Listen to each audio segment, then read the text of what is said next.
अस्सलाम वालेकुम, आदाब, सत श्री अकाल दोस्तों, कैसे हो दोस्तों। भारत में अक्सर आंदोलन और विरोध प्रदर्शन तो होते ही रहते हैं।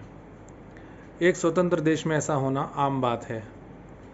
ये विरोध प्रदर्शन आपराधिक नहीं बल्कि कई बार देश की जनता के हित में भी साबित होते हैं। लेकिन जब बात मुस्लिम समुदाय की आती है तो यह विरोध प्रदर्शन हिंसक और आपराधिक बता दिए जाते हैं।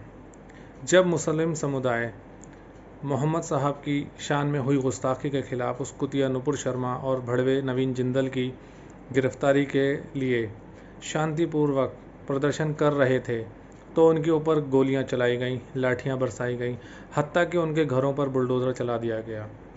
क्यों? क्योंकि ये सरकार चाहती है कि उसके खिलाफ कोई आवाज़ ना उठाए। जो आवाज़ उठाए उसके घर तोड़ दो। घर तोड़ना मतलब आदमी की रीढ़ की हड्डी तोड़ देना। वो कुछ भी नहीं कर पाएगा, वो अपना घर परिवार देखेगा या आवाज़ उठाएगा। ऐसा ही CAA NRC के टाइम पर हुआ। CAA NRC के बाद 2 साल बाद तक घरों से लड़कों को उठाया गया और उनको 50,000 60,000 जैसी जैसी जिसकी हैसियत वैसी उनको पैसे लेकर छोड़ा गया। डर की राजनीति।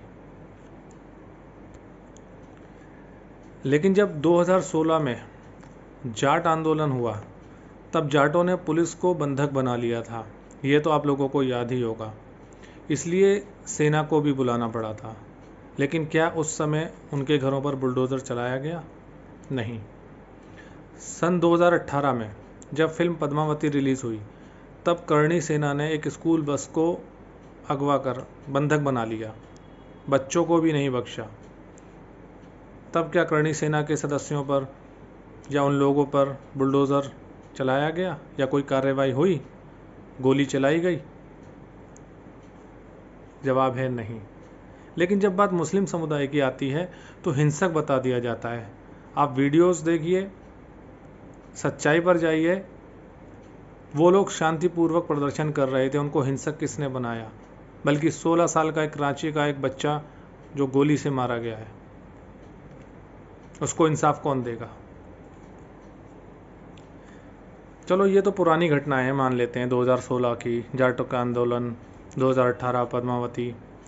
कल यानी बुधवार को सरकार की अग्निपथ स्कीम के विरोध में बिहार में रेलवे ट्रैक जाम कर दिया गया, तोड़फोड़ की गई, आगजनी की गई।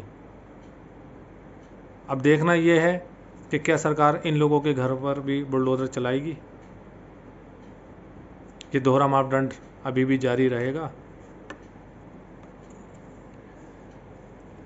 इन सभी घटनाओं से पता चलता है कि यह सरकार सिर्फ मुस्लिम विरोधी सरकार है।